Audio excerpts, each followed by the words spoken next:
So, you all know what this coming Sunday is, right? It's the day after Saturday. No, of course, it's Super Bowl 55. Super Bowl 55, right?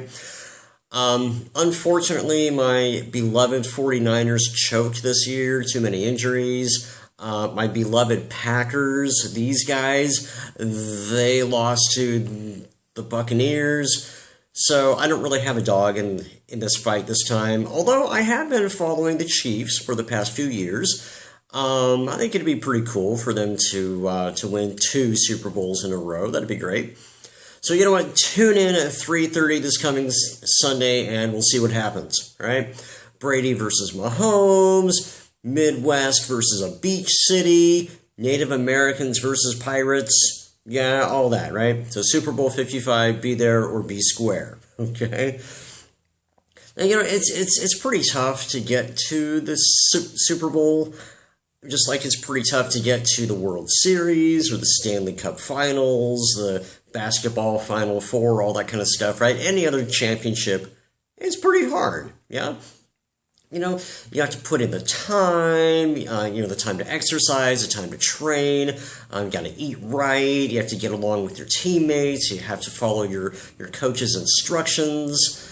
A good portion of succeeding in sports is, of course, just pure God-given ability, of which I have very little, okay?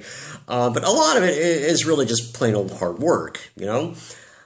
But there's no guarantee that all of your hard work will result in hoisting a trophy or slipping a ring on your finger, because there's a whole lot of other variables that play a part in success in the sports world.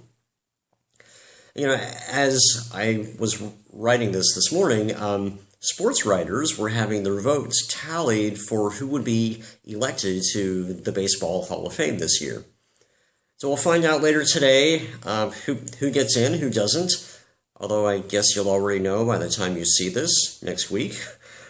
But, you know, over the past few years, there's been a lot of talk about whether or not certain players should be enshrined as Hall of Famers because of suspected steroid use or other forms of cheating.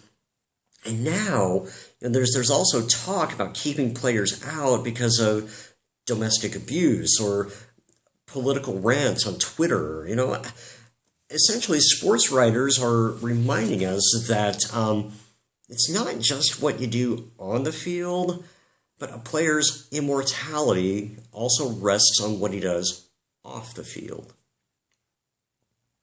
You know, in 2 Timothy 2, Paul reminds us that an athlete is not crowned unless he competes according to the rules.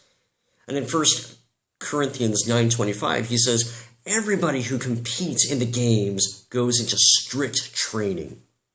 Now they do it to get a crown that will not last.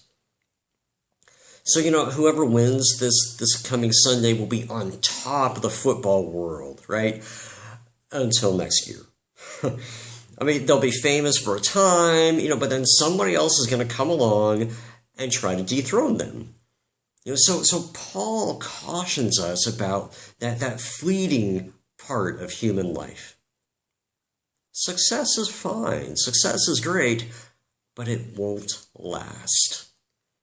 But we,